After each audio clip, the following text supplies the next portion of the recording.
नमस्कार विद्यार्थियों, स्वागत है आपके अपने YouTube चैनल मेरिट नोवा एकेडमी में।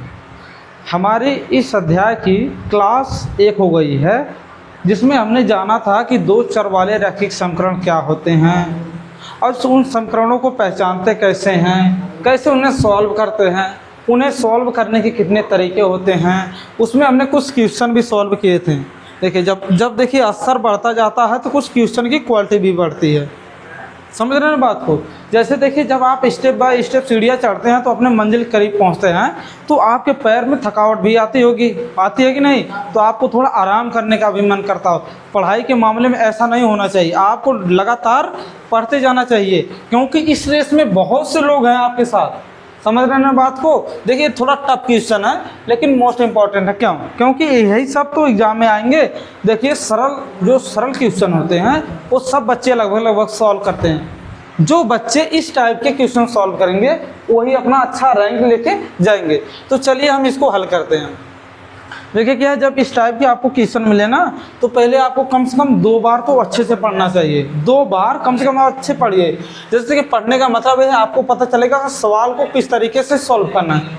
मैं बताऊं आपको, इस सवाल को सॉल्व करने के कई तरीके हैं। कई तरीके हैं आपके लिए। तो इसमें क्या होते हैं कि जो क्वेश्चन का है, जैसे क्वेश्चन के दिशा निर्देश के अनुसार ही आप क्वेश्चन को सॉल्व करेंगे। इस बात को ध्यान रखिएगा, तभी आपको एग्जामिनर नंबर देगा। तो चलिए हम क्वेश्चन को पहले 2 बार पढ़ेंगे और आराम से पढ़ेंगे, स्थिर होकर पढ़ेंगे।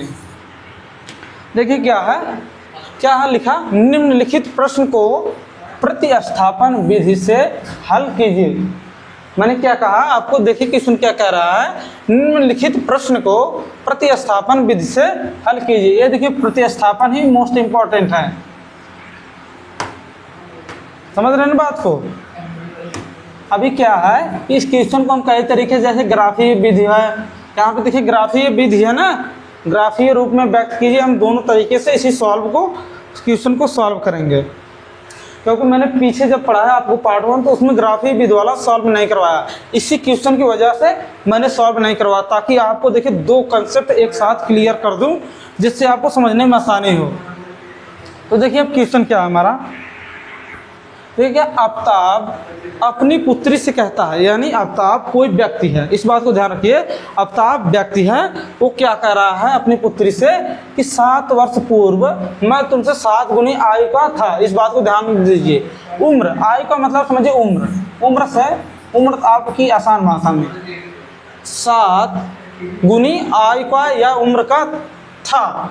अब देखिए क्या है, अब से यानी जो देखिए, जब वो बात किया तो उसकी आयु थी निश्चित, यानी जैसे मान लीजिए 50 साल थी, मानिए 50 साल ना, तो 50 साल पे उसने कहा, जो 50 साल का था तो उसने कहा कि मैं 7 वर्ष पहले, यानी 50 वर्ष पहले, 7 वर्ष पहले, 50 से 7 वर्ष पहले उसने कहा कि मैं तुम्हारी आयु का 7 गुना था। समझ गया ना बात को।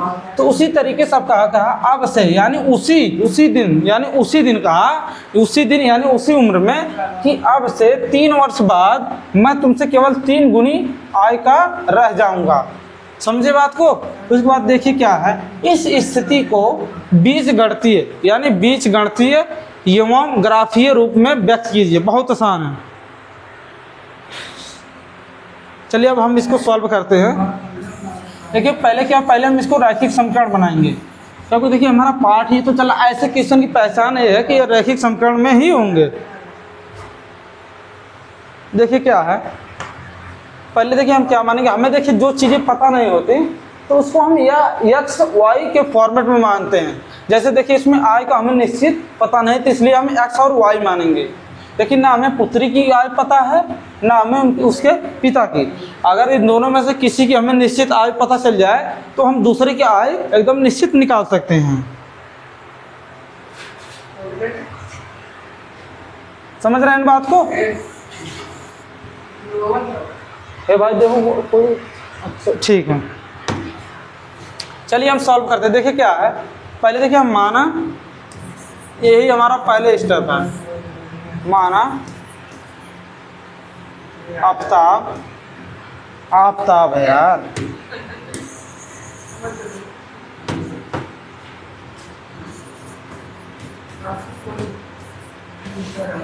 माना आफ्ताब और उसकी पुत्री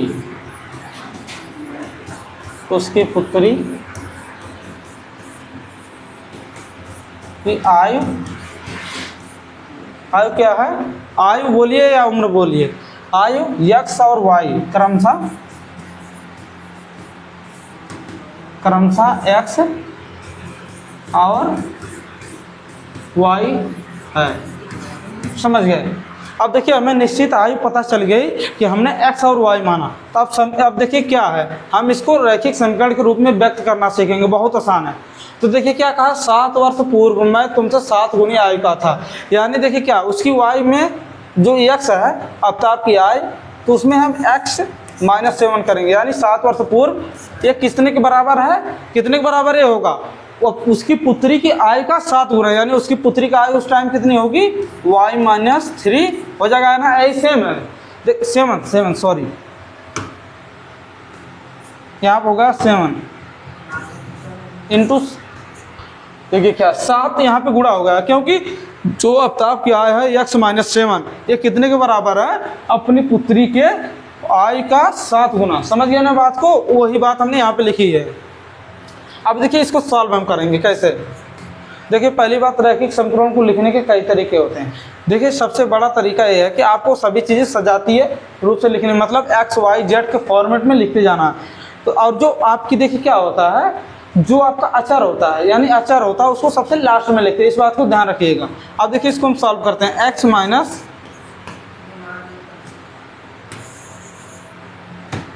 देखिए क्या हमारा x -7 हो गया।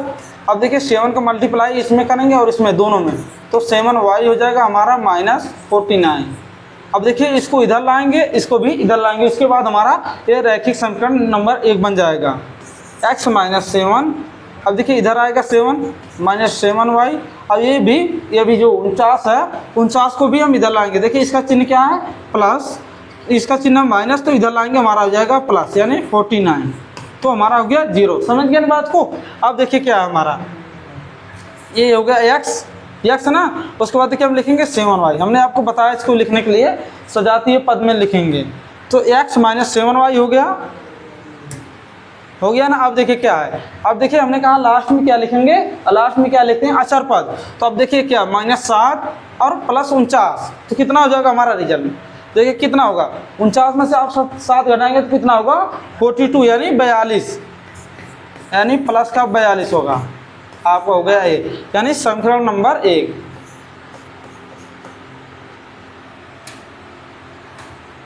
ये हो गया हमारा समीकरण नंबर 1।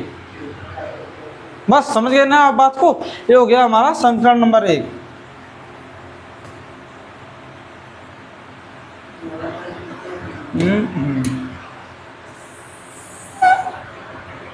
अब देखिए क्या, अब देखिए हमें एक और समीकरण बनाना होगा। अब से 3 वर्ष बाद मैं तुमसे केवल 3 गुनी आयु का हूँ। तो कहने का मतलब, अब देखिए जो यहाँ पे हम +7 लिखे हैं, समीकरण सेम यही रहेगा, सेम समीकरण यहीं पे रहेगा। बदलेगा क्या, केवल जहाँ पर -7 है, -7 वहाँ हम +3 करेंगे, बस इतना ही करना है आपको। देखिए सेम समीकरण है ना, इसको देखिए। अब देखिए जहाँ पे +7 है वहाँ पे आप कर देंगे, वहाँ जहाँ पे देखिए यहाँ पे है -7, तो आप कर देंगे +3, बस इतना करना। देखिए x +3 हो गया ना आपका। अब देखिए क्या हमारा बराबर होगा, जहाँ पे 7 है, 7 क्या है, 7 की जगह पे हम क्या लिखेंगे, 3। अब देखिए क्या हमने 3 यहाँ पे क्यों लिखा, अगर ये 3 गुना है तो 3 लिखेंगे, अगर ये 4 गुना होता तो यहाँ पे 4 लिखते, बस, और कुछ अंतर नहीं है। अब देखिए 3 वर्ष बाद की हुई, तो जो हमारा x और y का मान उसमें प्लस हम 3 करेंगे, तभी तो जाके हम आगे की उम्र को पता लगाएंगे। अब देखिए क्या हो गया हमारा, y -7 है। तो इस समीकरण में क्या कहा गया है, इस समीकरण में कहा गया है कि अब से 3 वर्ष बाद मैं तुमसे यानी ये आफ्ताब की आयु हो गई और ये उसकी पुत्री की आयु है। तो इसमें क्या कहा गया है, y +3, यानी इस y के 3 गुने के बराबर है, बस। अब देखिए इसको हम सॉल्व करेंगे, तो x प्लस,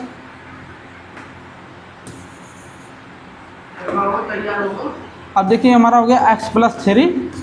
अब देखिए यहाँ पे हो जाएगा 3y, देख रहे हैं ना बात को, ये हो गया आपका 3y। उसके बाद देखिए यहाँ पे क्या हो जाएगा, 3y, या इसमें देखिए 3 के मल्टीपल यानी 3 का गुणा हुआ y में 3y, तो उसके बाद आपका देखिए +3 में 3 का गुणा करेंगे तो आपको हो जाएगा 9। अब देखिए इसको हम सॉल्व करेंगे। हमने आपको सजाती तरीके से लिखने के लिए बताया, तो x माइनस 3y, क्यों ये माइनस हुआ, इधर जो चीज़ें होती हैं दूसरी तरफ से दूसरी तरफ लाएंगे तो माइनस में हो जाती हैं। तो आपका देखिए यहाँ पे क्या हो जाएगा, प्लस आपका 3 रहेगा और उसके बाद आपका माइनस, ये हो गया ना आपका।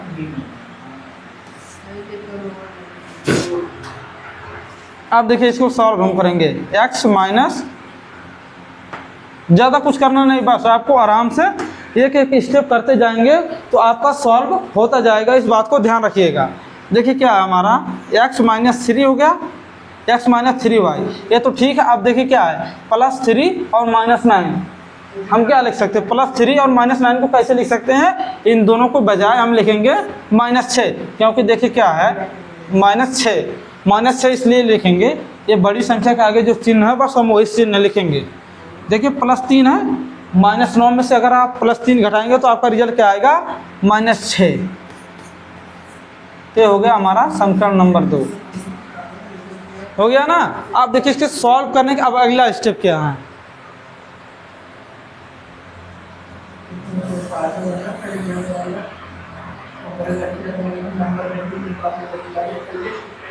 अब देखिए क्या है, प्रतिस्थापन बीज का मतलब होता है समीकरण 1 हो या समीकरण 2, किसी एक समीकरण को लीजिए, चाहे समीकरण 1 को लीजिए चाहे समीकरण 2 को, तो इसमें से लेंगे तो आपको किसी एक चर का मान निकाल लेना, किसी एक चर का मान निकाल के अगले वाले समीकरण में रख देना। देखिए क्या, इसमें भी x अकेले है, इसमें भी x अकेले है, तो चाहे समीकरण 1 में से निकालिए आप, चाहे समीकरण 2 में से निकालिए। तो देखिए मैं आपको समीकरण 1 में से निकाल के दिखाऊंगा, आप समीकरण 2 में से निकाल के सॉल्व कीजिएगा, सेम स्टेप। इसके बाद वाला स्टेप आप भी कर लेना अपने से, और एक स्टेप मैं करके दिखा दे रहा हूँ इसमें से, समीकरण 1 से। अब देखिए क्या है यहाँ पे,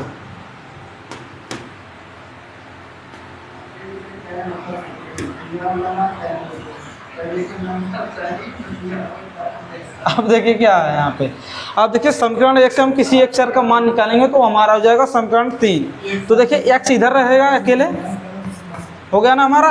अब देखिए x इधर रहेगा केवल, तो जो चीज़ें इस साइड हैं उन सबको हम उसके उस साइड कर देंगे। जैसे देखिए हमारा लेफ्ट साइड है तो इन सब चीज़ों को हम राइट साइड करेंगे। देखिए हमारा क्या है, माइनस का 7 है ना, तो इसको हम उस तरफ करेंगे तो हमारा हो जाएगा +7y। समझ गए ना बात को। अब देखिए क्या है, ये हमारा 42 है ना, 42 है, तो इसको हम इस तरफ ले जाएंगे तो ये हमारा हो जाएगा -42। ये हो गया हमारा समीकरण नंबर 3। बस ये सेम स्टेप, देखिए जब भी आपको प्रतिस्थापन का सॉल्व क्वेश्चन मिले तो बस आपको ये स्टेप फॉलो करना है। इतना अगर आप सॉल्व कर ले जाएंगे तो आप आसानी से क्वेश्चन को सॉल्व कर देंगे। देखिए क्या होता है, जब भी आपको ऐसे लिखित रूप में क्वेश्चन मिले तो आप कम से कम 2 बार पढ़िएगा। 2 बार पढ़ने के बाद आपको सेम इसी तरीके से, देखिए क्या, इस तरीके से आप लिख ले जाएंगे ना, तो आप जब समीकरण बना ले जाएंगे 1-2 तो आप सॉल्व आसानी से कर ले जाएंगे। सबसे ज़्यादा जोर आप दीजिएगा क्वेश्चन पढ़ने पर। अगर क्वेश्चन अच्छे समझ में नहीं आएगा तो आप समीकरण बना ही नहीं पाएंगे।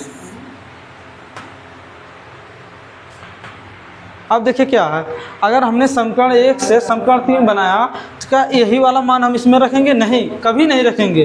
तो आप क्या करेंगे, समीकरण 3 का मान समीकरण 2 में रखेंगे।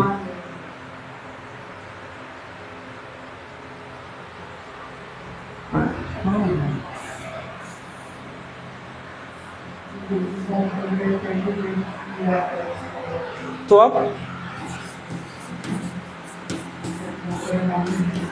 समीकरण 3 का मान समीकरण 2 में रखने पर, समझ रहे हैं बात को मैं जो कर रहा हूँ? क्यों, देखिए क्या है, हमारा समीकरण 3 है तो इसको हम 2 में ही क्यों रखें। मैं आपको फिर से बता दूं, कि ये जो मान हमारा है समीकरण 2 में ही क्यों रखें। देखिए इसके आगे एक लॉजिक है।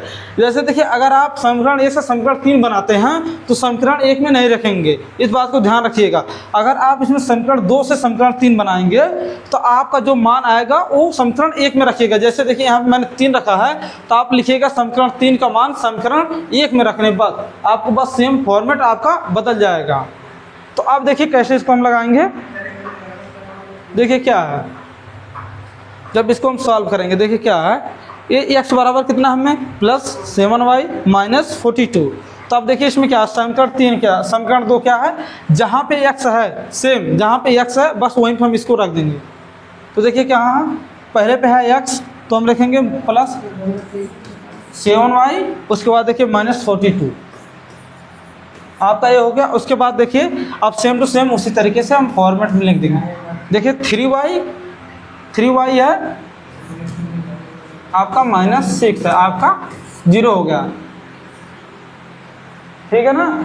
अब देखिए क्या है, अब इसको हम सॉल्व करेंगे। सॉल्व कैसे करेंगे, देखिए ये 7y है, ये -3y, तो आपका ये बचेगा 4y हो गया ना। अब देखिए क्या -42 है ना, तो अब इसमें -6 है तो दोनों को जोड़ना पड़ेगा।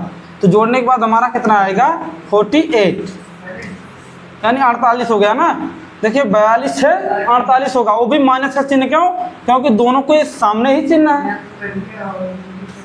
तो हमारा हो जाएगा 0। बस इतना हो गया। अब देखिए यहाँ से सॉल्व हो जाएगा आसानी से। जब इसको 48 को आप दाहिने तरफ करेंगे तो इसका चिन्ह हो जाता है प्लस में। अब देखिए क्या है 4y = 48, तो आपका क्या हो जाएगा y = 48/4।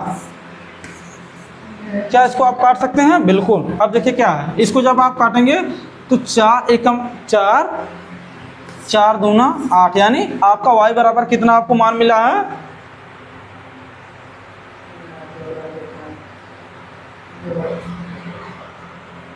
y बराबर आपको कितना मिला है, y बराबर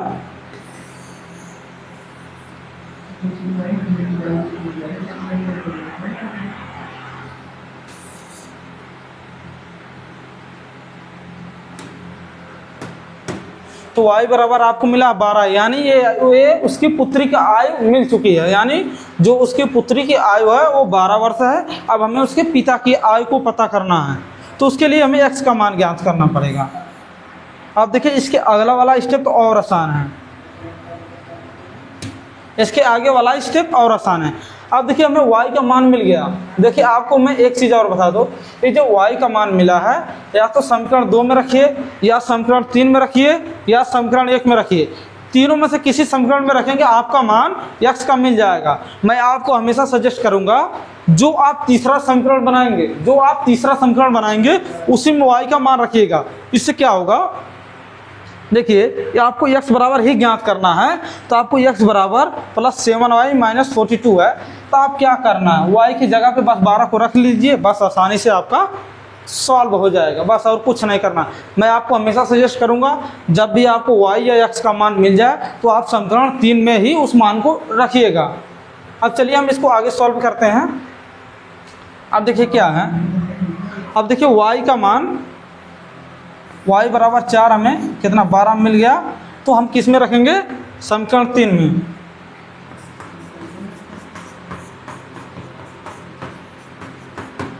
समीकरण 3 में रखने पर समझ गया ना बात को। अब देखिए क्या हमारा समीकरण 3 आपको पता है x बराबर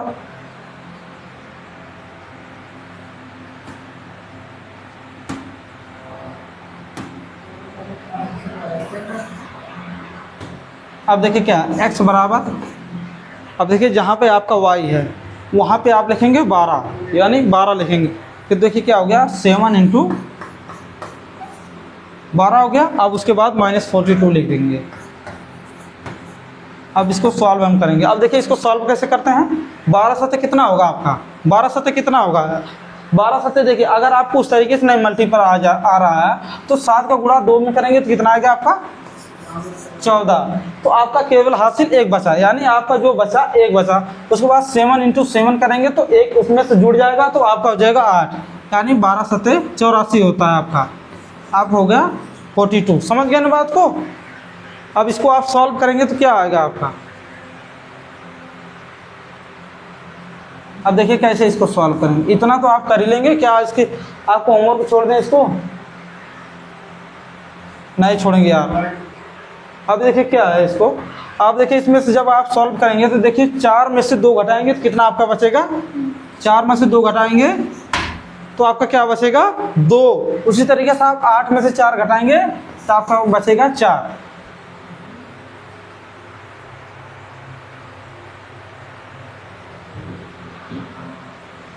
अब देखिए आपका सॉल्व हो गया क्वेश्चन, यानी जो है आफ्ताब की आय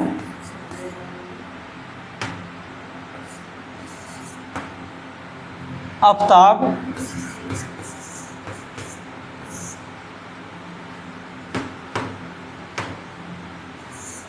आफ्ताब की आय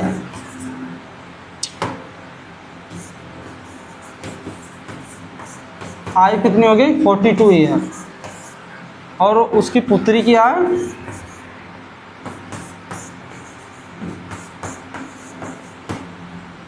पुत्री की आय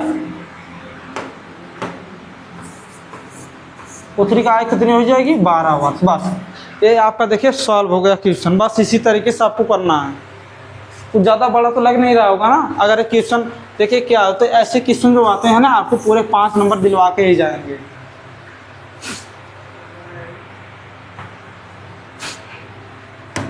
अब देखो इसको हम ग्राफ से भी हल कराएंगे। देखिए जब हम ग्राफ से आपको हल कराएंगे तो जो हमारी जो देखिए 2 रेखा तो बनेंगे, तो फिक्स है कि हमारी 2 रेखा बनेगी। इस बात को याद रखिएगा कि हमारी 2 रेखाएं बनेंगी। अब जब 2 रेखाएं बनेंगी एक्स और वाई अक्ष में, तो जो रेखाएं जहाँ पे काटेंगे एक दूसरे को वही मान यहाँ पे आएगा। देखिए जो हमारा 42 और 12 है ना, तो वही आपका मान आएगा। जो उनकी आय का है वही कटान बिंदु पे ही वही मान आएगा। अभी देखिए कैसे आएगा, पहले हम इसको इरेज करते हैं, कुछ चीज़ें छोड़ के हम इरेज करेंगे। अभी देखो इसको भी हम इरेज करेंगे।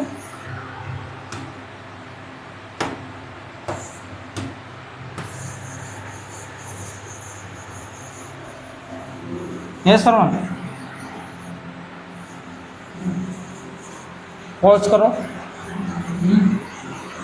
क्या कर रहे हो। तो चलिए हम स्टार्ट करते हैं। थोड़ा दिक्कत हो गई थी, कहीं जाना था, इसीलिए आप समझ ही गए होंगे कहाँ गए थे। अब देखिए चलते हैं हम आगे सॉल्व करते हैं। हो गया ना। अब देखिए इन सब चीज़ों को हम इरेज करते हैं, क्योंकि हमने जो चीज़ें सॉल्व की हैं क्या करना। देखिए पहले जो ग्राफ भी बनाना होगा तो पहले आपको ये हल करना ही पड़ेगा। देखिए क्या है, हमने हल करके अपना समीकरण बना लिया है, तो फिर बार बार क्यों उसे बनाना। समझ गए ना बात को।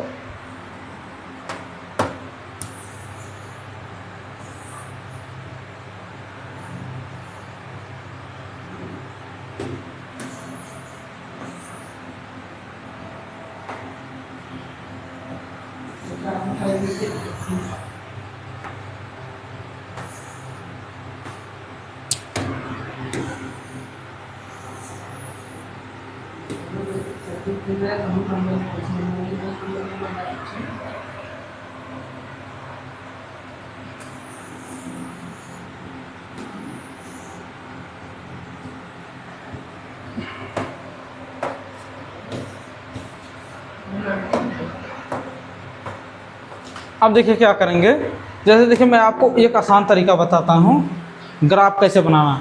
जब भी आप देखिए 2 चर वाले रैखिक समीकरण का आपको ग्राफ खींचना हो तो पहले आप देखिए क्या करना है। मैं बहुत आसान ट्रिक आपको बताऊंगा, आज के बाद आपको ग्राफ बनाने में बहुत ज़्यादा आसानी हो जाएगी, आप कभी गलती ही नहीं करोगे।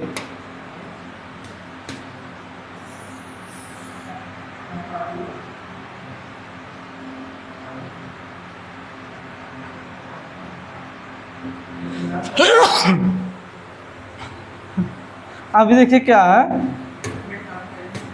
देखिए हंसते गाते बजाते हुए हम पढ़ेंगे, कोई दिक्कत नहीं, आपको स्वतंत्रता है, पढ़ते वक्त भी कुछ कर सकते हैं। लेकिन क्या हम थोड़ा टीचरों के ऊपर थोड़ा प्रतिबंध रखता है। देखिए ना हंस ही गा सकते हैं, ना आपको डांट ही सकते। क्या हम डांटेंगे यहाँ से आपको असर पहुँचेगा? नहीं पहुँचेगा।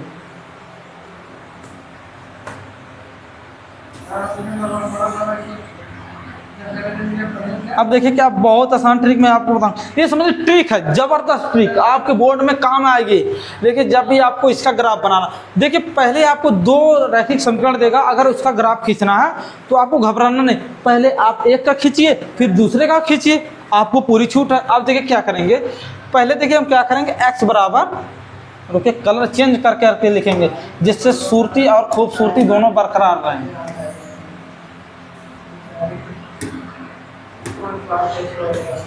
क्या कर रहे हो, अब देखो x बराबर 0 रखेंगे। अब देखिए जब x बराबर 0 लिखेंगे तो हमको y बराबर इसमें से मान मिल जाएगा।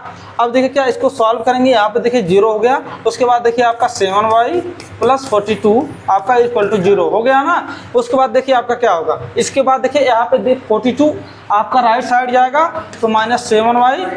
हमने आपको बताया कि जब इस तरफ की चीज़ें इस तरफ जाती हैं तो उस तरफ जाके अपना चिन्ह परिवर्तन कर लेती हैं। कहने का मतलब अगर ये प्लस है तो उधर जाके माइनस होगी, अगर ये माइनस होती तो प्लस हो जाता, तो आपका -42 हो गया। देखिए बराबर में हमेशा चीज़ें कटती हैं, बराबर में हर एक चीज़ें अपने आप को काटती हैं। देखिए जो माइनस माइनस है प्लस हो जाएगा, ये देखिए 7 है, 7 का 42 में डिवाइड करेंगे तो आपको कितना आएगा, 6 आएगा, यानी हमारा y बराबर 6 आ गया। बस अब y बराबर 6 आ गया,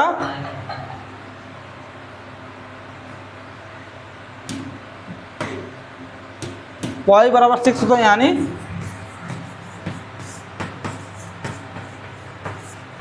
पहला बिंदु क्या आ गया हमारा। आप देखेंगे पहला बिंदु, पहले देखिए जब बिंदु आप लिखेंगे तो पहले 0 लिखेंगे, उसके बाद आप यानी पहले x लिखेंगे उसके बाद y लिखेंगे, सीधी सी बात। तो आपका 0 और 6 हो गया। अब देखिए क्या करना, अभी देखिए केवल एक बिंदु मिला, हमें 2 बिंदु निकालने हैं एक समीकरण से। देखिए रैखिक समीकरण के लिए आप केवल 2 ही बिंदु निकालेंगे, 2 से ज़्यादा नहीं निकालेंगे, इस बात को ध्यान रखिएगा। अब देखिए क्या करेंगे, दूसरे स्टेप में हम क्या करेंगे, अब देखिए बहुत आसान है, इतना आसान आज तक आपने कभी नहीं लगाया होगा। देखिए दूसरे बिंदु के लिए देखिए समीकरण 1 में ही, अभी देखिए इसको भूल जाइए। अभी देखिए y बराबर हम 0 रखेंगे, इस समीकरण में y बराबर 0 लिखेंगे तो x बराबर हमें क्या मिलेगा, देखिए x तो सेम रहेगा, लेकिन देखिए बस अब देखिए क्या है, बहुत आसान ट्रिक है। आपको केवल एक बार x से लग के निकालना बिंदु, एक बार y, बस। अगर देखिए इन चीज़ों पे ना निकले, जैसे देखिए x और y 0 पे ना निकले तो क्या करना, आप बस एक और बढ़ा लें। लेकिन अक्सर मैं बता रहा हूँ आपको 90% क्वेश्चन इसी से सॉल्व हो जाएंगे। आपके 0 x बराबर 0 रखेंगे और y बराबर 0, बस। अब देखिए क्या हमने यहाँ पर रखेंगे तो -7 × 0, यानी y की जगह पे हमें 0 लिखना है, तो +42 आपका हो जाएगा 0, हो गया ना यहाँ पे। आप देखिए x का, आपको पता किसी भी संख्या में अगर आप 0 से मल्टीप्लाई करते हैं तो आपका रिजल्ट 0 होता है, +42 हो गया ना आपका। अब देखिए x बराबर क्या होगा आपका, -42, बस बहुत आसान है, -42, समझ गए ना आप बात को। तब देखिए हमारा बिंदु क्या मिला,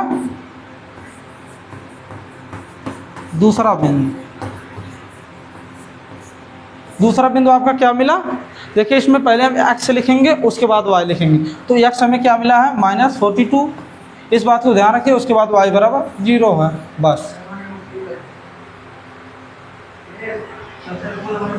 अब देख रहे हैं ना आप देखिए क्या है, अब इसको हम इधर कर लेते हैं।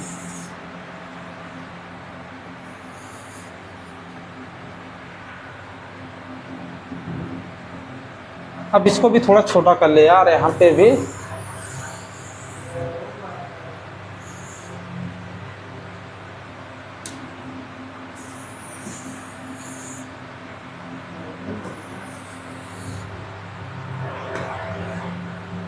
अब देखिए क्या है, ये जो हमारा समीकरण 1 था, अरे यार सॉरी, चलो समीकरण 1 था, इसका देखिए हमने एक बिंदु, पहला बिंदु ये निकाला, दूसरा बिंदु ये देखिए समीकरण 2 भी यहीं चला है, इसको हम लेके चलते हैं उधर,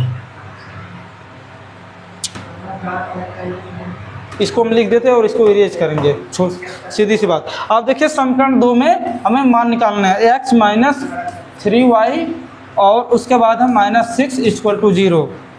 ये हमारा है समीकरण नंबर 2, यानी समीकरण नंबर 1 के हमने दोनों बिंदु निकाल लिए हैं। आपको मैं फिर से बता दूं, तो पहले आप जो समीकरण रहेगा ना उसमें आप पहले देखिए क्या है, पहला जो निकालेंगे x बराबर 0 रख के तो आपको y बराबर मिलेगा यानी बिंदु 1 मिल जाएगा। उसी तरीके से y बराबर 0 सेम ही समीकरण में रखेंगे यानी समीकरण 1 में तो आपका दूसरा बिंदु मिल जाएगा। अब सेम फॉर्मेट ए लिखेंगे हम इसमें, अब लिखेंगे x बराबर 0 यानी x बराबर 0। अब समीकरण 2 में सेम वही स्टेप देखिए फॉलो कर रहे हैं। अब देखिए यहाँ x है तो 0 हो गया हमारा, यहाँ 3y तो उसके बाद 6 0 हो गया। अब देखिए कैसे इसको सॉल्व करेंगे।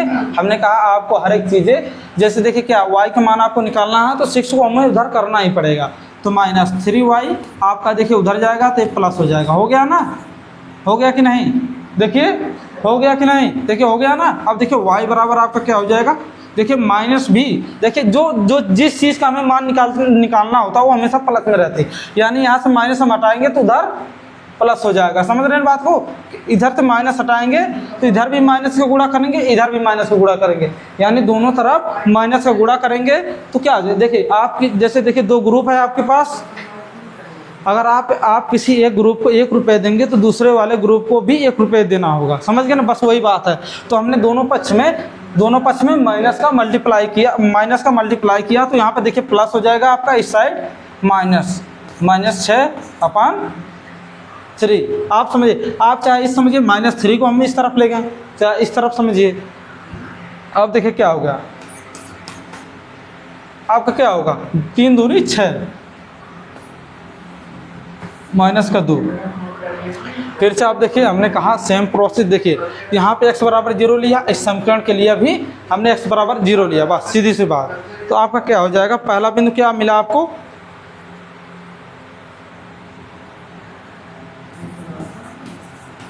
पहला बिंदु कितना होगा -2 और आपका कितना हो जाएगा 0। ये हो गया आपका पहला बिंदु, इस बात को ध्यान रखिएगा।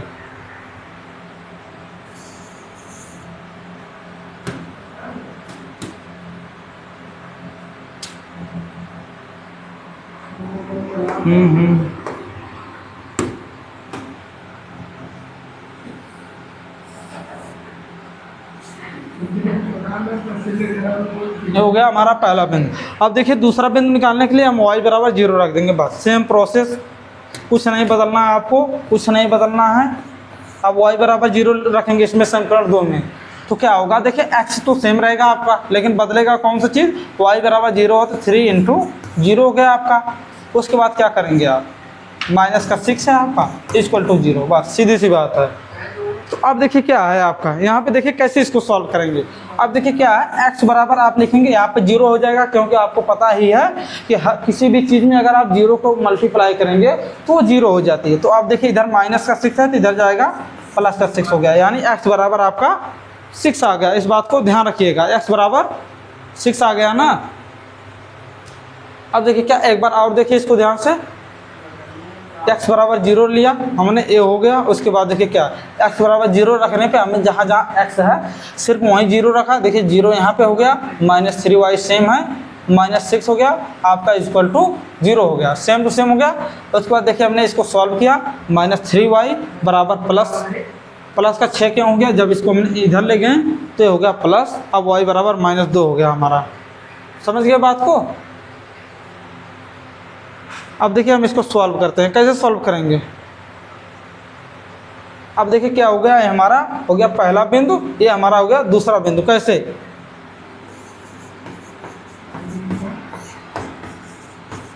ये हो जाएगा हमारा दूसरा बिंदु।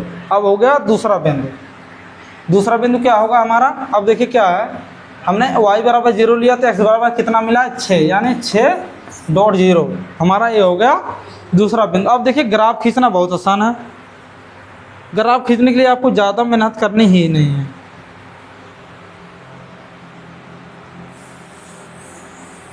मैं आपको कुछ चीज़ें बता रहा हूँ, ग्राफ आप खींचिएगा।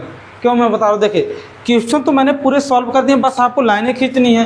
देखिए आप अगर दूसरा भी चैप्टर पढ़े होंगे जिसमें बहुपद, उसमें भी मैंने आपको ग्राफ बनाना सिखाया है।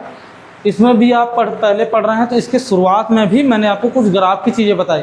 देखिए क्या है, जैसे देखिए मैं आपको एक नॉर्मल बात बता दूं, जैसे देखिए आप पहले समीकरण का अगर ग्राफ खींचेंगे तो केवल सीधी रेखा बनेगी, दूसरे का भी सीधी रेखा बनेगी, यानी कुछ ना कुछ इसी तरीके से आपकी जाके देखिए जहाँ पे कटान बिंदु है ना, बस वहीं पे आपका 42 और 12 होगा, बस समझ लीजिए आप बात को।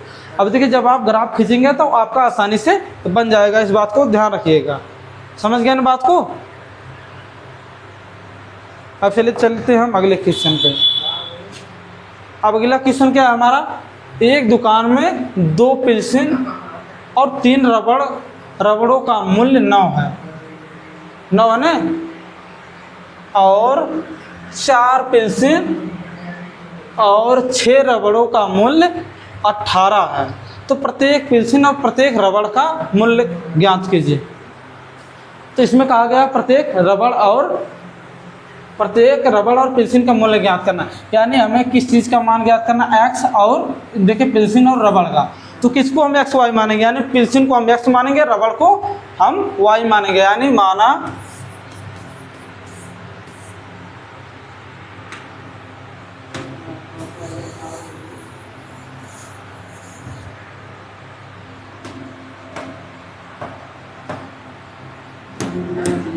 देखिए क्या है अबे यार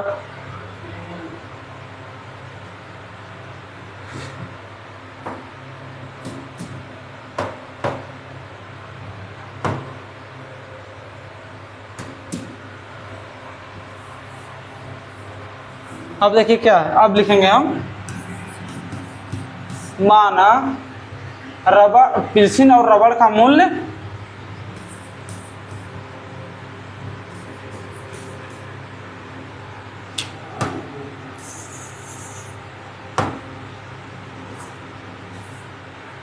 लिखा ही नहीं पड़ रहा है यार, माना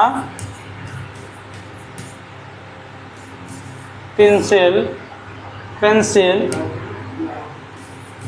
और रबड़ का मूल्य क्रमशः एक्स और वाई है। बस देखिए आपको कैसे पता चलेगा किसको हम एक्स माने किसको वाई। देखिए जो चीज़ें हमें ज्ञात ही करनी बस वही तो आपका एक्स वाई होगा, जो पता नहीं होगा। देखिए पेंसिल का मूल्य हमें से पूछा है तो पेंसिल और रबड़ का मूल्य मिला तो बस हमने उसी को एक्स वाई मान लिया, क्योंकि उसी को ज्ञात करना है। देखिए क्या कहा गया है, माना देखिए क्या माना एक पेंसिल और एक रबड़ का मूल्य क्या है, ये क्या है। अभी देखिए क्या करना, प्रत्येक रबड़ और पेंसिल का मूल्य ज्ञात करना है।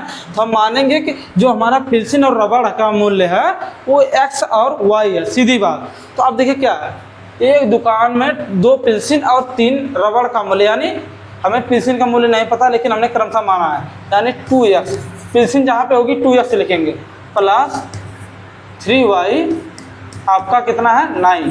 समीकरण नंबर 1 है हमारा। समझ गए ना बात को, बहुत आसान है, समीकरण नंबर 1 है हमारा। इसी तरीके से आप देखेंगे दूसरा क्या है, 4 पेंसिल और 6 रबड़ का मूल्य कितना है 18, यानी 4 पेंसिल यानी 4x प्लस 6y आपका कितना है 18, यानी समीकरण नंबर 2 है। तो इसको आपको कैसे प्रतिस्थापन विधि से ही सॉल्व करना है। यहाँ पे लिखा नहीं लेकिन आपको प्रतिस्थापन विधि से ही सॉल्व करना है। तो प्रतिस्थापन विधि से हमने कैसे आपको बताया था सॉल्व करना है,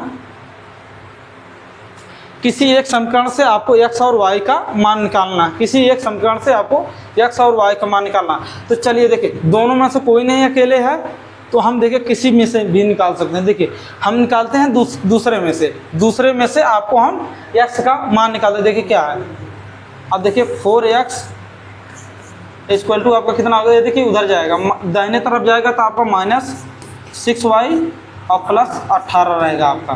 तो आप देखिए x बराबर कितना होगा आपका, x बराबर आपका कितना होगा -6y प्लस 18 आपका कितना हो गया 4।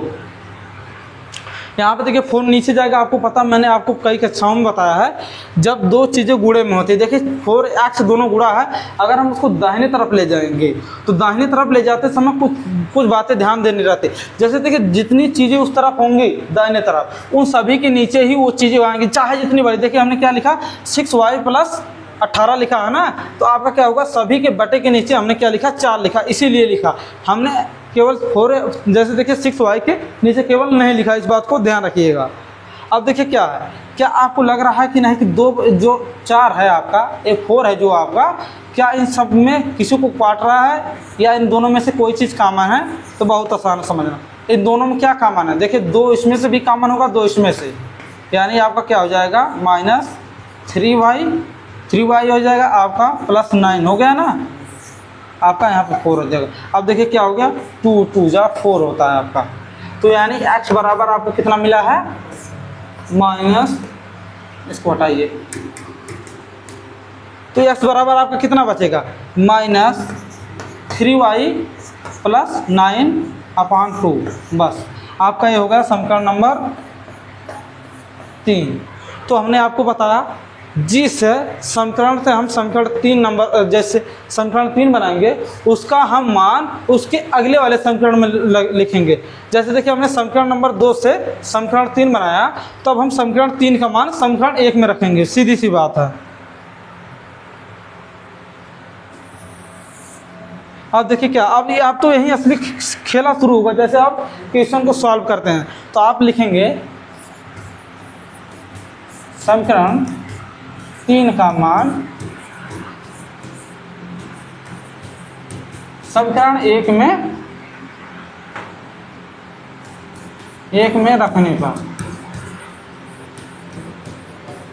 रखने पर बस सीधी सी बात है। तो आप देखिए क्या है, समीकरण 1 में रखने पर क्या होगा, देखिए समीकरण 3a है और समीकरण 1a है, तो जहाँ पे x है सेम यही मान हम रख देंगे और कुछ नहीं। देखिए क्या x का मान क्या कितना है, देखिए x का मान कितना मिला हमें, -3y + 9/2, तो बस सेम वही लिखेंगे, 2 इंटू कितना मिला हमें, -3y मिला, उसके बाद +9/2 हो गया ना हमारा। देखिए /2 है ना, देख रहे हैं बात को, सेम यही है। तो अब देखिए क्या है, +3y सेम रहेगा, प्लस आपका 3y हो गया ना, यहाँ पे देखिए प्लस आपका 3y हो गया। उसके बाद देखिए आप क्या करेंगे, समीकरण 1 आपका यही है, तो +3y हो गया, +3y आपका हो जाएगा। उसके बाद देखिए आपका क्या होगा, +3y आपका कितना है, यहाँ पे देखिए क्या है, बराबर में हमने कितना लिखा है, बराबर में कितना लिखे हैं हम, यहाँ पे देखिए क्या लिखा हमने, समझ रहे हैं बात को, समीकरण 1 से निकाला था यार, समीकरण 2 से हम समीकरण देखिए कितने से हमने निकाला था मान, 4x, यानी समीकरण 2 से हमने निकाला है, समीकरण 1 में हमें रखना है, तो 2x है, तो हम x का मान हमें कितना मिला, देखिए कैसे हमने सॉल्व किया, 4x बराबर कितना हमने किया, -6y + 18 हो गया हमारा, +18। उसके बाद देखिए x बराबर हमने कितना किया, -6y + 18 किया, उसके बाद /4 हो गया, 4 यहाँ से आया सबके नीचे, तो x बराबर हमें कितना मिला, देखिए ध्यान से, x बराबर हमें कितना मिला। अब देखिए इसमें इन दोनों में क्या कॉमन है, 2 2 3 6 हो जाता है, दोनों में 18, यानी 2 निकाला, तो हमने 4 को डिवाइड किया, तो कितना बचा, 2 बचा।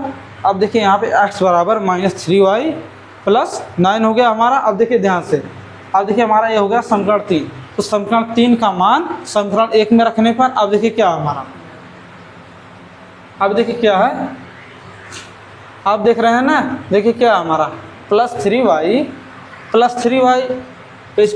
है ना हमारा, तो यहाँ पे देखिए क्या है, =9 हम लिख देंगे, बस सीधी सी बात हो गया ना हमारा। अब देखिए क्या है, 2 2 को डिवाइड करेगा, हो गया ना, 2 2 को डिवाइड करेगा। अब उसके बाद देखेंगे 2 2 को डिवाइड करेगा, यहाँ पे आपका हो गया कितना, 3y, उसके बाद आपका हो जाएगा +9, उसके बाद +3y आपका हो जाएगा 9। देखिए क्या, माइनस इसको काटेगा, यानी ये आपका कितना हो गया, 0 हो गया ना। तो कहने का मतलब ये है, ये कोई संगत मूल नहीं है, तो इसका हल क्या होगा, हल आपका होगा ये संगत समीकरण नहीं है, इसलिए इनका कोई सर्व हल नहीं है, कोई सर्व हल नहीं है। बस यही हमारा सॉल्व है। तो तब तक के लिए हम मिलते हैं आपसे अगली वीडियो में। आपका रहेगा पार्ट 3। देखिए 2 सवाल लगाने में ही काफ़ी ज़्यादा टाइम हो जाएगा। मुझे लगता है लगभग 30 मिनट की वीडियो हो गई होगी। देखिए जितना बड़ा वीडियो रहेगा उतना आप कम देखिए। देखिए क्या होता है, जो आपकी 1 शॉट लाएंगे ना हम, तो 1 शॉट लाएंगे तो लगभग 3 घंटे की होगी, तो जिसमें इंपॉर्टेंट लेसन वाइज आपके कराए जाएंगे। फिर आपकी लगभग एक 5 घंटे की वीडियो आएगी 1 शॉट, जिसमें आपके सभी इंपॉर्टेंट क्वेश्चन केवल उसी में से, उसी 5 घंटे वीडियो में से ही आपके एग्जाम में पूरे क्वेश्चन मिल जाएंगे।